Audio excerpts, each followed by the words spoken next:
వామ్మో! వామ్మో! వాడి పడేసి కొబ్బరి చిప్పల్ని ఇలా కూడా యూజ్ చేసుకోవచ్చా? చాలా యూజ్ అయ్యే ఒక ఐడియాతో వచ్చేసానండి. తప్పకుండా ట్రై చేసి ఎలా ఉందో కామెంట్ చేసేయండి.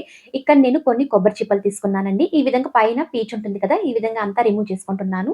సెపరేట్ చేసుకున్న తర్వాత 1 లీటర్ వాటర్ బాటిల్ తీసుకున్నానండి. పైనైతే పేపర్ రిమూవ్ చేసుకుంటున్నాను. రిమూవ్ చేసి ఇక్కడ అర్ధానికైతే కట్ చేసుకుంటున్నాను. సరిగ్గా సమానంగా కట్ చేసుకోవాలి. కట్ చేసిన తర్వాత ముందుగానే అంతా మనం సెపరేట్ చేసుకున్న ఈ కొబ్బరి పీచు తీసుకోవాలండి. ఇక్కడ చూపించిన విధంగా కొద్ది కొద్దిగా తీసుకొని ఈ విధంగా ట్విస్ట్ చేసి తీసుకోవాలి.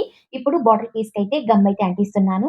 అంటించి ఈ విధంగా కొబ్బరి పీచు అయితే మనం అప్లై చేసుకోవాలి. మొత్తం ఈ విధంగా ఆ బాటిల్ పీస్ ఎలా ఉందో అంతా ఈ విధంగా మనం గుండ్రంగా కొబ్బరి పీచుతో అయితే కవర్ చేయాలండి. చూడండి ఇలా చూపించే విధంగా అంతా కవర్ చేసుకున్న తర్వాత కొద్దిసేపు అయితే ఆరనివ్వాలి. ఆరించుకున్న తర్వాత ఎక్స్‌ట్రా ఉన్న వాటిని ట్రిమ్ చేసుకుంటున్నాను. కింద మరియు పైన ఈ విధంగా ట్రిమ్ చేసిన తర్వాత మిడిల్‌లో అయితే ఖాళీగా ఉంది కాబట్టి మిడిల్‌లో అయితే పేపర్ బటర్‌ఫ్లై అయితే వేసుకుంటున్నాను. అండ్ పైన కూడా ఖాళీగా ఉంది కాబట్టి ఈ విధంగా ప్లాస్టిక్ మొక్కలుంటాయి కదండీ! కొద్దిగా తీసుకొని ఈ విధంగా అంటించుకుంటున్నాను. మన ఇష్టమండి. మన ఇంట్లో ఏదో ఒక డెకరేషన్ ఉంటుంది కదా! ఈ విధంగా మిడిల్‌లో ఖాళీగా ఉంచకుండా ఈ విధంగా మనం తయారు చేసుకోవచ్చు.